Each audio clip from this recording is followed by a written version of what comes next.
Bienvenidos a este podcast. Este es el primer episodio del podcast 24/7. ¿Por qué 24/7? Porque siempre hay que crecer, siempre hay que crear y siempre hay que estar en constante aprendizaje. 24 horas del día, 7 días de la semana. Y en esta ocasión estoy con Lía Schuster, la cual es una querida amiga. Y el día de hoy vamos a hablar de temas políticos, sociales, controversiales, cómo es hablar en las redes sociales, cómo es hablar de estos temas y qué cosas tú tienes que enfrentar diariamente al hablar de estos temas. Así que, bienvenida al podcast, Lía.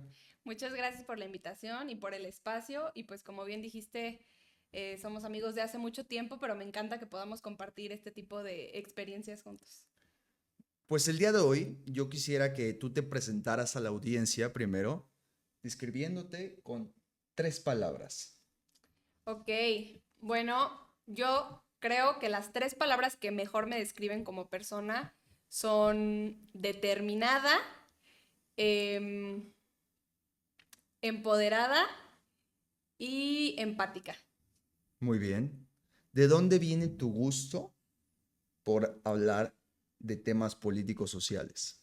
Híjole, pues este gusto yo creo que nace desde mi casa, desde que era pequeña. Mis papás, los dos, son abogados, entonces, y bueno, mi papá le gusta muchísimo la política en general y todos los temas sociales, también es sociólogo.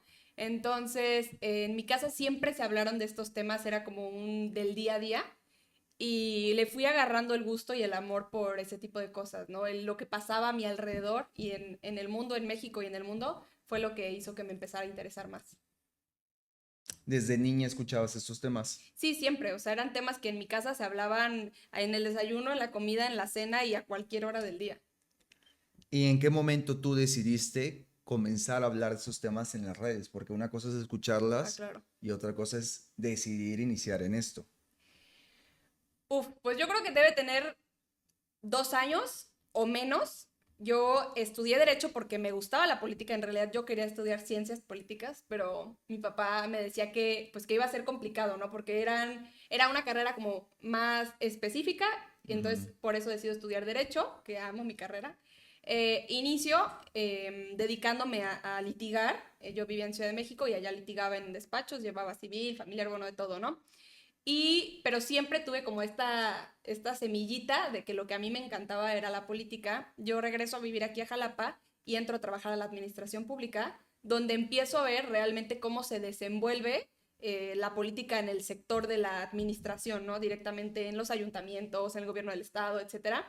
Y entonces me empiezo a interesar más por todos esos temas y hasta que decido empezar a hablar de ello y a incidir es, yo creo que un poco antes de las elecciones pasadas, o sea, hace yo creo que año y medio, un poquito más, que empiezo a involucrarme más en estos temas y trato de incidir. Me invitan a algunos proyectos, que entre ellos está Hablemos de lo que importa, que es un proyecto al que le tengo muchísimo cariño. Saludos a todos los de Hablemos. Y entonces empiezo a decidir hablar de estos temas frente a la cámara, en entrevistas, en el día a día, ¿no? Hablemos de lo que importa. ¿Fue el Ujú. detonante para que comenzaras? ¿O hubo alguna persona que llegó y te dijo, oye, deberías de hablar estos temas? ¿O simplemente tú un día dijiste, voy a comenzar a hablar de esto? Pues ya antes hablaba de los temas, pero era como en mis redes sociales como un poco análisis político y críticas, ¿no? Al gobierno o a X o Y cosa, no había como un específico o un giro o un tema del que hablara como en particular, ¿no? Yo hablaba en general y ponía en mis redes sociales, ¿no? Como todos, yo compartía lo que pensaba sobre cosas que pasaban desde aquí en Jalapa, como en Veracruz, como en México y así. Ajá. Y yo creo que lo que me detona a empezar a generar más contenido al respecto sí es el proyecto de Hablemos, y previo a ello entro yo a una asociación civil Ujú. que se llama Poder Ciudadano. Entro yo a esta asociación civil hace pues como 2 años, un poquito menos. Y entonces ahí empiezo a incidir más, a hacer ruedas de prensa, entrevistas, etcétera. Y ya a partir de ahí, después viene el proyecto de Hablemos y entonces ya empiezo a conocer más gente que creaba contenido al respecto y me empiezo a inspirar para hacerlo yo también. Ya estás hablando de estos temas. ¿Cómo lidias con los mensajes controversiales, con las noticias controversiales que generan polémica en los comentarios? ¿Cómo lidias con eso? Pues yo considero que todavía soy una creadora de contenido muy, muy, muy chiquita. Entonces, Pero te no han llegado tengo... mensajes. Sí, claro, siempre llegan, ¿no? Ah, Siempre llegan comentarios que se vuelven controversiales e incluso la gente está como determinada a ver tu contenido, pareciera que una cosa que digas, un paso en falso y entonces atacar, ¿no? En los comentarios. Yo afortunadamente no he tenido como tanto esto, pero sí me ha pasado que 2, que 3 videos que se vuelven virales, la gente busca así el más mínimo detalle o una palabra que no hayas dicho para atacar, ¿no? Es que eso no es cierto, es que tal cosa, es que te faltó aclarar que tal X cosa, tal año y así, ¿no? Entonces, ujú. sí creo que es simplemente entender que no a todo el mundo le va a gustar lo que haces. Pues que muchas veces la gente quiere que en un video de 1 minuto tú le metas toda Claro, la información del mundo, porque si no está esa pieza que esa persona quiere escuchar, no sabes. sí, claro. Eso es lo que pasa mucho, ¿no? Como que la gente quiere que les digas cómo, cuándo, dónde, por qué, a qué hora en 30 segundos. Porque la verdad la gente no se queda más allá del minuto, minuto y medio. Y si te extiendes un poquito más, entonces ya no interesa el video. Pero si eres breve, es que tú no dijiste que esto, o es que se te olvidó mencionar que esto, y entonces se vuelve al final un tema de contentillo. Totalmente. Y en temas polémicos, ¿cómo es la censura en redes sociales? Uf, yo creo que sí existe, sí me ha pasado y yo creo que censuran más como el tema de palabras, no sé con qué sistema verifiquen los videos, pero es más como palabras, ¿no? Que utilices palabras altisonantes o lenguaje que incite al odio, o sea, tan solo decir odio, odiar o ese tipo de palabras que a lo mejor no están en un contexto negativo, ya te lo censuran, o sea, sí, sí sucede y con temas polémicos, llámese política, México, Estados Unidos, Palestina, Irán o lo que quieras, yo creo que sí, sí se censura bastante. Y hace rato comentábamos que TikTok te banea más los videos, ¿no? Ah, sí, a mí sí. Instagram, fíjate que casi nunca me ha pasado que me los restrinjan o que no me permitan subirlos a la plataforma, pero con TikTok sí me ha pasado muchísimo, que me lo restringe, que por políticas de TikTok y no sé qué, y cuando apelo, o sea, porque te dan la opción como de apelar, y cuando apelo ya lo muestran, pero no sé cómo funciona el algoritmo que tiene 5 vistas, 10 vistas, 20 vistas, o sea, como que no le aparece a prácticamente nadie. Ujú. ¿Tú crees que los jóvenes en México están interesados en esos temas? Híjole, es una pregunta difícil, yo creo que no a todo el mundo le va a gustar lo que voy a responder, ahí me van a funar al rato, pero yo creo que en su mayoría no.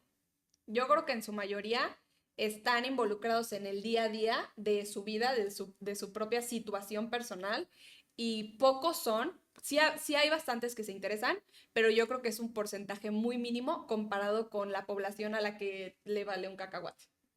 ¿Por qué crees que no se interesan? O sea, las problemáticas del día a día son mayores a un interés genuino por conocer más del futuro.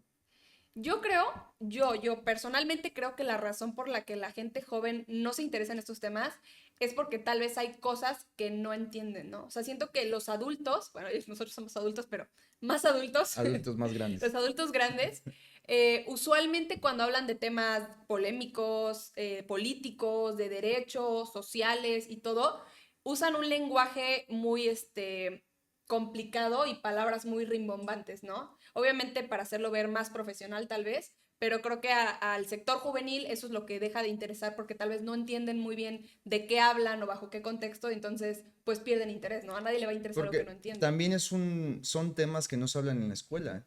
Ah, O sea, no. nunca te dicen deberías de interesarte por lo que se habla en tu país o lo que está sucediendo. No, y creo que también mucho la cultura, no sé si en otros países, pero creo que en México es un poco el tema de preocúpate por lo que te afecta a ti, ¿no? O sea, preocúpate por lo que es tu día a día, tu entorno, y lo demás pues ya no te va a afectar, ¿no? Muchas veces pensamos que hay temas que no nos afectan, cuando en realidad tal vez no de manera directa, pero sí de manera indirecta. O en un futuro te va a llegar a afectar. O en un futuro, claro, o cuando llegues a cierta edad, entonces te va a afectar. Ujú. ¿Cómo es que tú seleccionas los temas y cómo los sincretizas? O sea, los haces compactos. Pues me baso en 2 criterios. Ujú. Uno es trato de hablar de cosas que estén sucediendo en el momento, o sea, trato de hablar de noticias de la actualidad, por ejemplo, si algo pasa hoy en México o con nuestra relación con Estados Unidos o con otros países, trato de abordar esos temas, que sea como noticias del momento, ¿no? para que la persona al menos la haya escuchado, la haya visto, a la gente a la que yo quiero llegarle. La segunda, también investigo, obviamente trato de investigar, leo libros, noticias, artículos, para también poder como ser más precisa y no caer como un poco en dar mala información.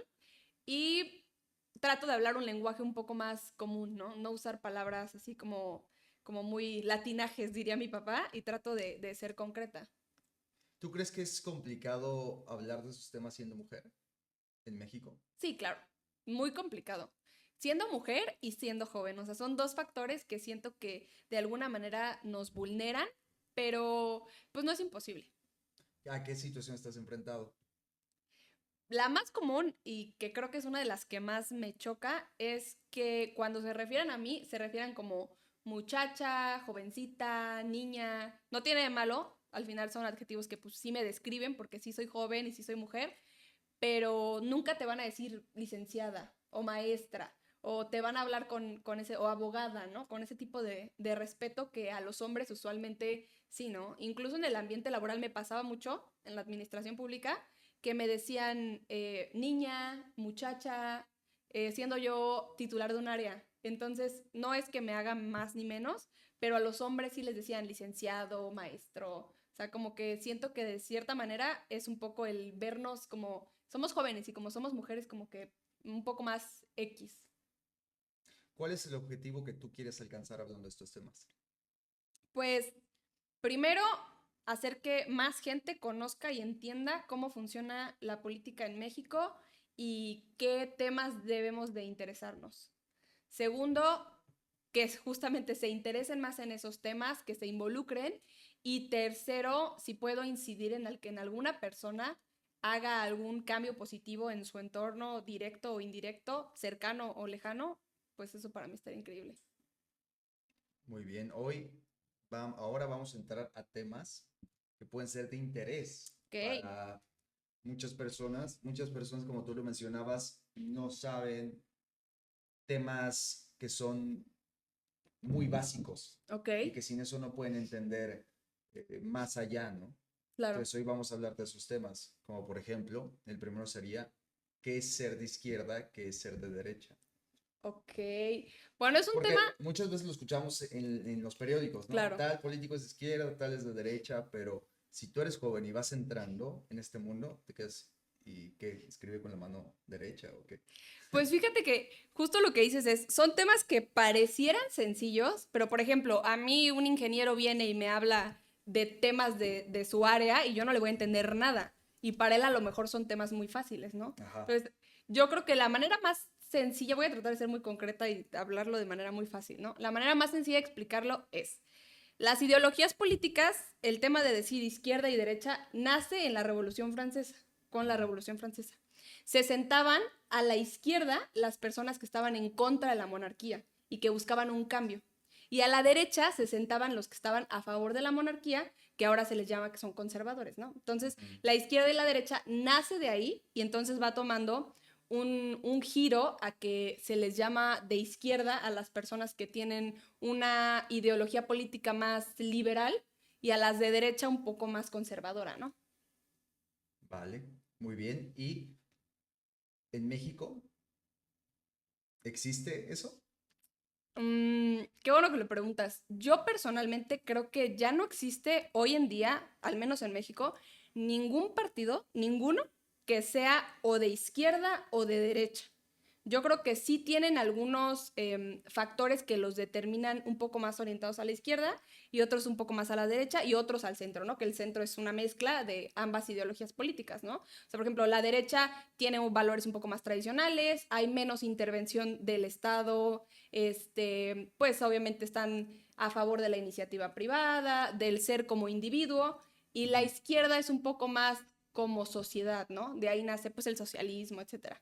Que somos una sociedad, buscan pues obviamente favorecer al más desfavorecido, valga Sí. la redundancia, tratar de equilibrar un poco la balanza y pues valores un poco más, pues sí, liberales, ¿no? Ideales de ayudar un poco a los grupos vulnerados. En Ujú. México realmente ningún partido se basa solo en uno o solo en otro, ¿no? Y ahora la gente llama los partidos que son más acercados a la derecha de ultraderecha pero en realidad difícilmente hay un partido que solo se base en una ideología. Sí, más que nada he escuchado mucho esa palabra, ¿no? Claro. Ultraderecha. ¿Qué sería ser ultraderecha? Porque Pues los medios lo ocupan mucho para todo. O sea, cualquiera que es de sí. derecha ya es de ultraderecha. Sí, yo creo que ya lo ocupan un poco para sonar un poco más histriónicos, pero yo creo que un partido en México, bueno, ni siquiera los que conocemos que son pues más de derecha, son de ultraderecha, a mi parecer. Pero sí hay ideologías y sí hay acciones dentro de esos partidos que sí se vuelven acciones ultraderechistas, ¿no? Que a lo mejor a eso se le puede llamar que son muy conservadores o con valores muy tradicionales, ¿no? Ujú. Pero realmente todos los partidos tienen un poquito de las tres. Sí. Y hablando de cómo es que un presidente llega en México a ser presidente, Ok. me gustaría conocer cómo es que tú ves las diferencias entre un presidente que llega en Estados Unidos y un presidente que llega en México. ¿Cuál es la diferencia para llegar a ser presidente? Pues, sí está complicado, ¿eh?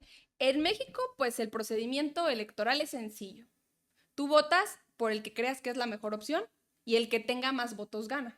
O sea, realmente es democracia simple. Y en Estados Unidos, no siempre por el que tenga más votos es el que gana, sino que allá se rigen por algo que se le llama colegio electoral. Haz de cuenta que el colegio electoral es el que emite los votos finales hacia el presidente, ¿no? O presidenta o lo que sea. Y vamos a poner que hay dos candidatos, candidato X y candidato Y. El colegio electoral son 538 personas, sí, 538. Pero el presidente que vaya a entrar gana con 270. Entonces, haz de cuenta, vamos a poner un ejemplo, dos estados. Ujú. Cada estado tiene dos senadores que son parte de ese colegio electoral, que forman parte de los 538. Pero no todos los estados tienen los mismos congresistas, que aquí serían como diputados, ¿no? Los estados que más población tienen más congresistas y los que menos, pues tienen menos congresistas. Entonces, digamos que no es la misma cantidad de votos. Un congresista representa X número de personas, ¿no? Y Ujú. así se van. Los que tienen representan cierto número de la población. Pero vamos a poner California. California me parece que tiene 53 personas del colegio electoral, que son dos senadores, no, 55. 53, 53 congresistas y dos senadores.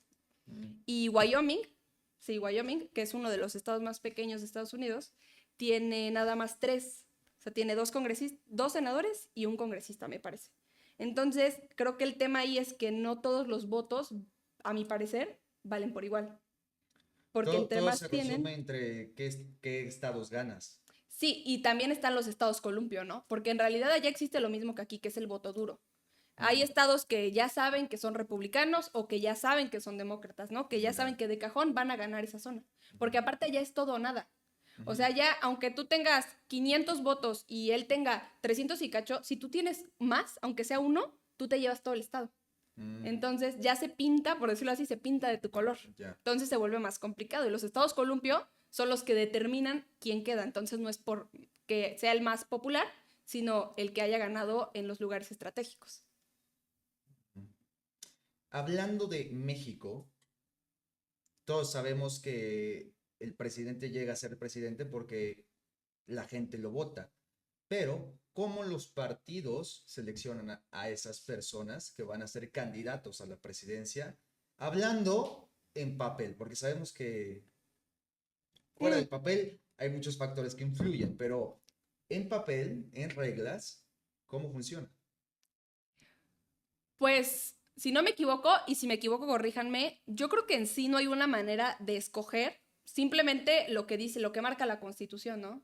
Ser mexicano por nacimiento, no tener antecedentes penales, tener arriba de 35 años, me parece, así, esos son como los factores que están en la Constitución que determinan quién puede ser presidente de la República. Pero los partidos, al interior del partido, ya depende, yo creo, de sus estatutos. O sea, ya Mm. depende de lo que cada quien determine dentro del partido, que es la persona idónea para ser el Para candidato. ser candidato. Muy bien. Era una duda que tenía.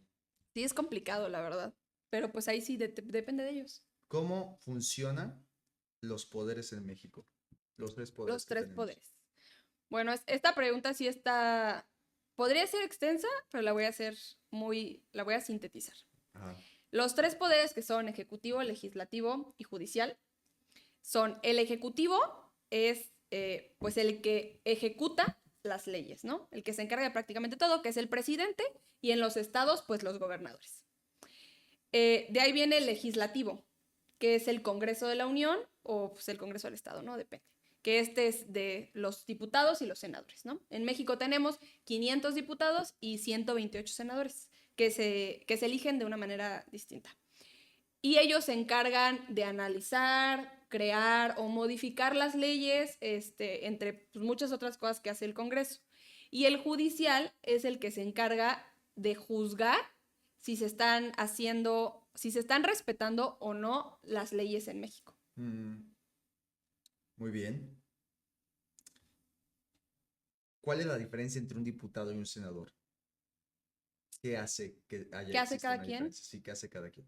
Pues mira, los diputados en México, como te había comentado, pues aprueban, crean, modifican las leyes, también se encargan del presupuesto, aprueban el presupuesto de egresos, fiscalizan cómo se utiliza el dinero, en qué se gasta tu dinero. Ellos se encargan de ver si se están utilizando los recursos públicos de manera correcta, ¿no? Entre muchas otras funciones que tienen, pueden hacer juicios políticos, pero bueno, estos ya son casos como más extremos. Y los senadores es un poco más tratados internacionales, revisan tratados internacionales, también se encargan de, obviamente, aprobar las leyes, pero primero tienen que pasar por los diputados. Ya. Entonces, realmente son como algunas de las áreas más notorias de diferencia entre unos y otros. Si no existiera los diputados y los senadores, ¿cómo sería México? Uy, qué pregunta tan complicada. Pues yo creo que los tres poderes son importantísimos por igual. Y yo creo que el hecho de que exista quienes se encargan, porque también representan al pueblo, ¿no? Se supone que los diputados representan a la ciudadanía y representan nuestros intereses. O sea, lo que es la necesidad de nosotros es lo que ellos proponen en el Congreso, ¿no? Entonces yo creo que sí habría menor representación de la ciudadanía y difícilmente habría una manera de regir la población como tal. Mm. Pero eso significa que si no existieran, tampoco el presidente tendría el poder absoluto, ¿o no? Si no existiera tampoco el Poder Judicial, sí, Mm. estaríamos más en una monarquía, porque pues él es el que se encargaría de decidir cómo se hace todo. Mm. He oído que cuando dicen que un partido ganó la mayoría en el Congreso, significa que el presidente va a tener más poder. ¿Qué tan cierto es esto? Pues mira, ahí es un poco más de partidos, por ejemplo. Supongamos que el presidente es del partido azul, vamos a ponerle, para no meterme en controversia. El presidente es del partido azul. Y entonces, los diputados, no todos se eligen igual. Los diputados, 300 son por mayoría relativa y 200 por representación proporcional. ¿A qué me refiero con representación proporcional? Tú votas por el partido azul. Entonces, tú votas, por ejemplo, por el diputado azul y por el presidente azul. Esos votos van a garantizar que haya representación del partido azul en los otros 200 diputados, los de representación proporcional, porque se representa proporcionalmente todos los partidos. Es un poco para garantizar, se supone, un equilibrio, ¿no? En los diputados. Y los senadores son prácticamente igual. Son 128 senadores que se escogen 64 por mayoría relativa, o sea que tú vas y los votas, 32 por representación proporcional, que va dependiendo de la cantidad de votos, y 32 por primera minoría. La primera minoría es que hace cuenta, gana el partido azul, y atrás del partido azul va el naranja en segundo lugar. Entonces también se le da un porcentaje de senadores al naranja para generar este equilibrio, ¿no? Pero últimamente vemos mucho en México que pues esto ya no fue así, ¿no? Entonces ya hay un desbalance en la Cámara de Diputados y de Senadores porque hay más diputados y más senadores de un solo partido que genera que no haya equilibrio.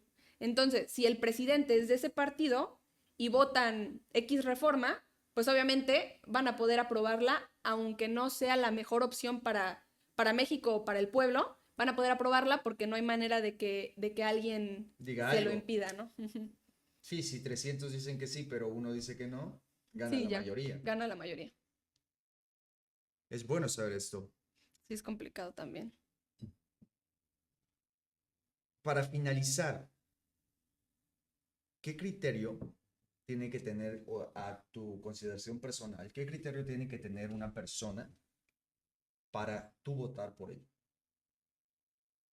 Yo, Lía, o lo que consideraría yo que deberíamos tomar en cuenta para votar. Tú, Lía, y después lo que considerarías. Yo, Lía, que sea una persona preparada, que sea una persona con una trayectoria profesional honesta, em, que sea alguien que se interese por el pueblo, por la ciudadanía y no tanto por los partidos, por los colores, Mm. y que definitivamente no sea extremista. O sea, yo creo que cualquier extremo, sea izquierda, derecha, arriba, abajo, lo que sea, es peligroso. Entonces, que no sea extremo tampoco. Y la gente, pues Sí, lo... porque la gente se va mucho porque es guapo Ay, o sí. Me cae me cae bien, se bien. ve simpático, está guapo. Ujú. Digo, yo lo entiendo porque a primera vista, pues no vas a votar por alguien que te caiga mal. O sea, a lo mejor está mal que votemos con la víscera, ¿no? Pero pues al final del día votas por alguien que te parezca agradable. Pero yo creo que sí valdría la pena que a la hora de ejercer nuestro voto, tratemos de investigar un poco quién fue, quién ha sido, qué ha hecho, pues también los valores del partido, porque va a influir, o sea, el presidente se supone que va solito, pero pues también sus valores partidistas importan, ¿no? Porque también se ven reflejados en sus acciones. Entonces, yo creo que también sería importante averiguar si ha sido una persona con una trayectoria intachable, si ha hecho bien las cosas y Que así, también ahí entra a investigar a la persona, porque las investigar. personas no lo hacen, no Que investigan. hoy en día es súper sencillo, o sea, tú googleas fulanita Pérez y ahí te aparece todo el historial de la persona. Si te pones a echar chisme, ahí te metes en las noticias, puedes ver toda su vida, ¿Qué ha literal. hecho, qué no ha hecho? ¿Qué ha hecho, qué no ha hecho? O sea, todo, todo. Y si Ujú. no lo hacemos, pues nada más votamos por una cara bonita, pues luego pues no nos podemos quejar de cómo estamos como país.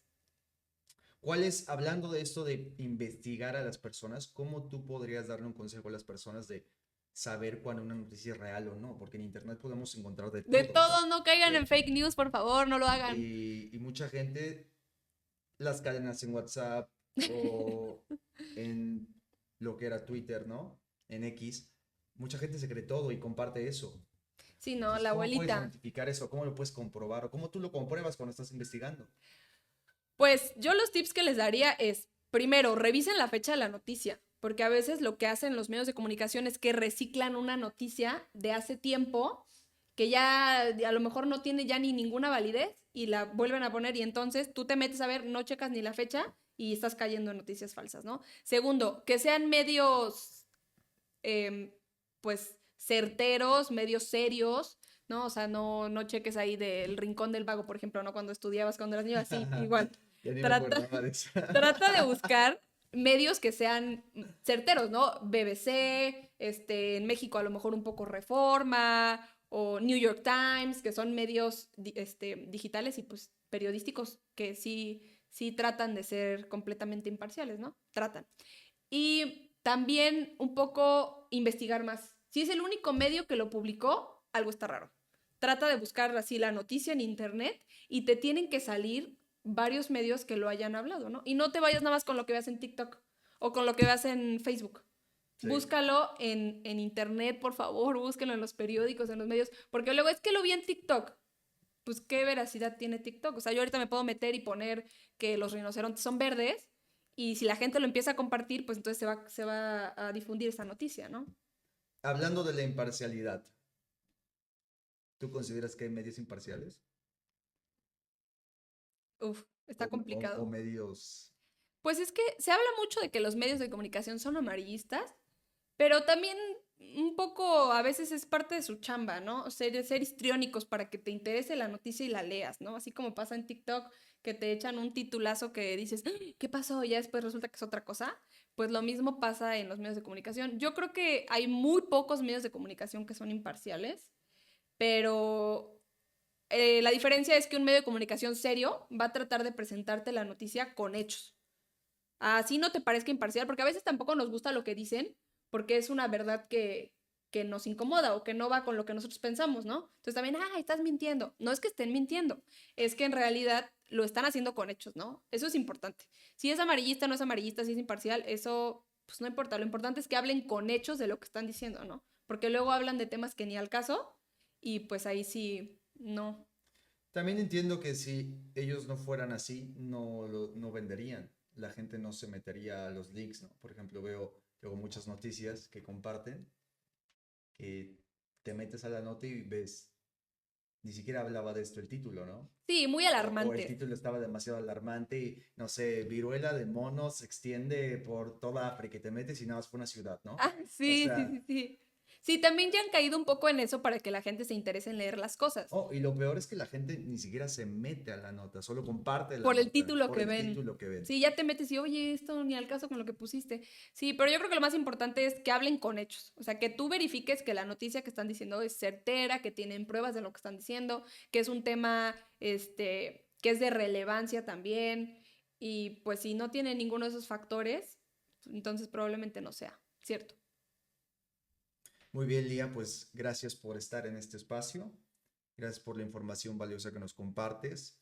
Y como ustedes saben, este es el primer episodio de este podcast en el cual traeremos personas que aporten valor, que inspiren y que nos ayuden a crecer en cada área de nuestras vidas. Así que si te gustó este episodio, suscríbete, dale like, sigan a Lee en sus redes sociales, que la voy a poner acá al lado para que se interesen en estos temas políticos sociales. Y muchas gracias por ver este episodio.